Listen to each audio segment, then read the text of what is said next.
Destaques dos principais jornais de grande circulação aqui no país, que o acordo formalizado entre Israel e Hamas é a principal notícia do dia, né?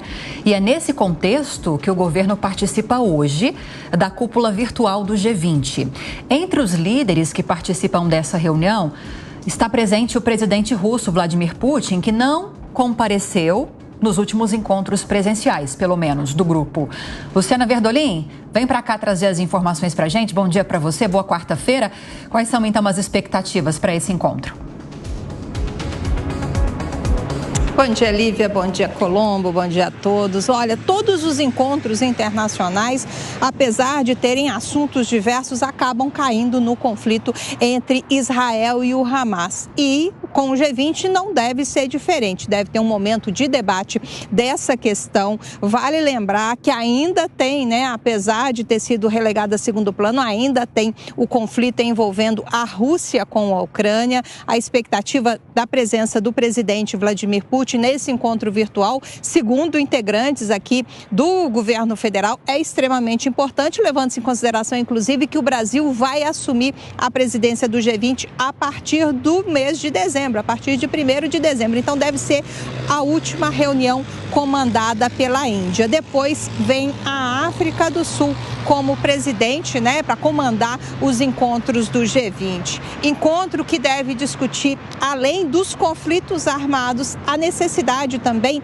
de se reformular os organismos internacionais. O governo brasileiro está batendo nessa tecla já tem um certo tempo. O que é importante é levar em consideração a necessidade de se ampliar o debate e ampliar também a participação, principalmente dos países em desenvolvimento. E é uma grande reclamação, inclusive dentro do Conselho de Segurança da ONU, que só recentemente aprovou uma resolução envolvendo o conflito no Oriente Médio. Só para a gente ter uma ideia, com a presidência do Brasil no G20, a expectativa é de que o Itamaraty, o Ministério das Relações Exteriores, tenha que organizar, a partir de dezembro, mais de 100 reuniões oficiais, que incluem cerca de 20 reuniões com ministros dos países do G20 e 50 reuniões de alto nível e eventos paralelos, como seminários. A avaliação também é de que a presidência do Brasil no G20 vai focar principalmente em 3 pontos: o combate à fome, pobreza e desigualdade, transição energética e desenvolvimento sustentável e principalmente a questão da reforma do sistema de governança internacional. Ontem teve reunião dos BRICS, Lívia, e para discutir exatamente a questão da faixa de Gaza, a necessidade de um cessar-fogo e da libertação dos reféns. E a gente está vendo aí o anúncio de um acordo para garantir, pelo menos para a população civil lá na faixa de Gaza, melhores condições de sair do conflito. O G20, os países do G20 também devem focar nessa discussão. E nesse encontro do BRICS, o presidente Lula fez mais uma declaração que repercutiu bastante, positivamente de um lado, negativamente do outro. Ele disse que a guerra que está acontecendo agora no Oriente Médio é decorrente das injustiças cometidas contra o povo palestino ao longo dos anos. Ele voltou a defender a criação do Estado palestino e a convivência de 2 estados harmônica, a convivência harmônica. Mas eu tenho outra pergunta para você, Verdolim. Ainda hoje o governo vai dar início à primeira etapa para a implementação do novo Minha Casa Minha Vida. Quais são as ações que devem ser anunciadas na cerimônia?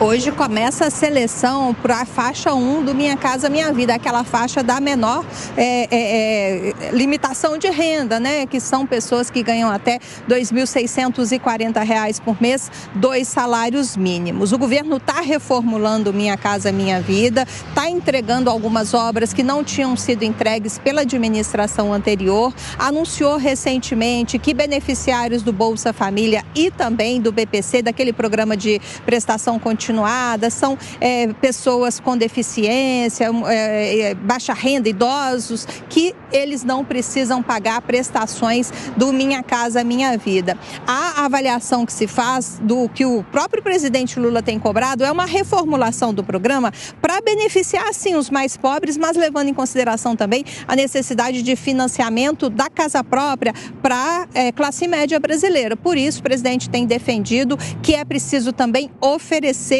opções para quem ganha um pouco mais, até R$ 8.000. Recentemente também o governo anunciou que foi ampliado o limite para a compra da casa própria com recursos do Minha Casa Minha Vida. Hoje a limitação é de R$350 mil. Solenidade acontece aqui no Palácio do Planalto logo mais à tarde. Presidente Lula, pelo menos nesse momento, o governo federal está olhando para mais baixa renda, mas a expectativa também é de que sejam anunciadas novidades para a classe média. Vale ressaltar que tem muita obra em andamento, muita obra entregue, que já tinha sido iniciada na administração anterior. Agora, as consultas, as licitações, os leilões começam novamente a ser realizados para possibilitar o ingresso de novas famílias no programa. Luciana Verdolim, direto de Brasília, trazendo os principais assuntos nesse comecinho de Jornal da Manhã. A gente volta a se falar daqui a pouquinho. Verdolim, bom trabalho.